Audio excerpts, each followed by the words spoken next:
Jæja, 2-1 sigur á útivelli, hvernig tilfinningin bara svona eftir leikinn? Hún ótrúlega ljúf. Það mjög erfitt að lýsa tilfinningun núna.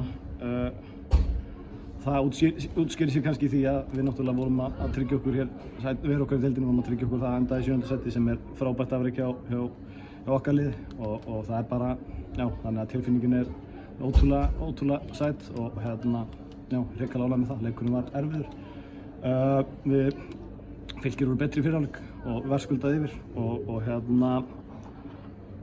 og já, við svona í vandræðum með sumar hluti og annað vorum við að gera ágætlega en þú veist mikið á boltanum þegar leikurinn skipti svolítið mikið, þeir á boltanum, við á boltanum og við kannski vorum ekki að ná að koma því að skapa færi sem var bara ekki nógu gott ekki nógu hættuleg færi sem var bara ekki nógu gott hérna hjá okkur en síðan í fyrstu umferð og skoraði í öllum leikjum og þannig að það var svona bara, ég ætla ekki að segja tímaspursmál endilega en eins og ég segi, við náum alltaf að skora þannig að það var aðeins djúpt á þessu en þvílíkur karakter og þvílíkur sigur hjá Völsungs í dag. Mér langar að spyrja svona heilt yfir svona eins og ég segi 90 mínútur. Ertu ánægður með spilamennskuna hjá liðinu?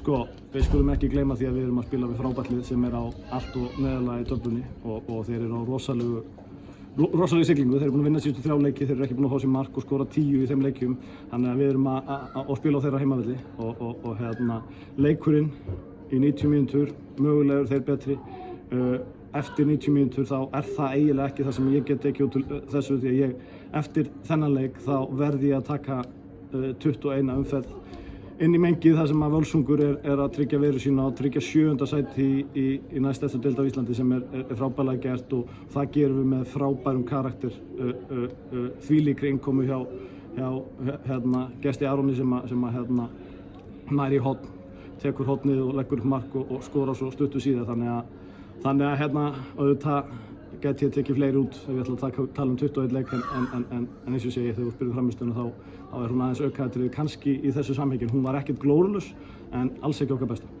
Já, en talandi um 90 mínútur á vörnina, hún hlýtur að bara mjög ánægð með bara sérstaklega eftir þegar þið skora þá Fylkir herjar á okkur alveg Náttúrulega hvernig við verjumst eftir að þeir skora, auðvitað einhver moment og eitthvað svoleiðis en eftir að við komst yfir þá snýrist þetta að sigla þessu heim og það gerum við frábærlega. Og bara, kredit á Völsungslið, ég er ógeðslega glaður í augnablikinu. Já, en eins og segi, það er ein umferð eftir, eitthvað svona skemmtilegheit sem þú þurfir að búast við, einhverju svona? Hjá okkur, nú ég ekki alveg með að hreina hvernig aðra leikir í deildinni fóru, enda ætluðum við að koma hér og vinna og það líka eitthvað sem mér finnst, svo ég svari engri spurningu sem þú spyrð og babli bara sjálfur, þá það líka eitthvað sem mér finnst mikilvægt fyrir, eða frábært hjá Völsungsliðinu. Það það að við erum búin að eiga bara fínasta tímabil, svo fyrir 2 umferðum síðan þá bankar fallbarátta aftur, mjög ljót úrslit svona sárt tap á móti Leikni og ljót úrslit í Keflavík og allt í einu viðkomnir í fallbaráttan að banka aftur upp hjá okkur og hvað gerir Völsungsliðið?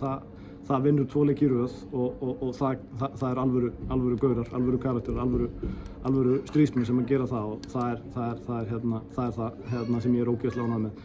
Ekki byrjaði að hugsa leikinn í síðustu umferðinni svo ég kom að spurningunni. Ég veit ekki hvernig staðan á HK nákvæmlega, þeir eru að koma heim en ég hlakkar hrikalega til að spila einn leik í viðbót með þessum snillingum sem eru hérna í Völsungsliðinu.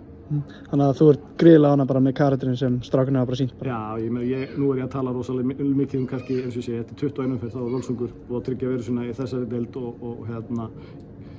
þvert á spár allra og gerum það eins og ég segi með því að tryggja okkur hér 7. sæti í deildinni sem er magnað.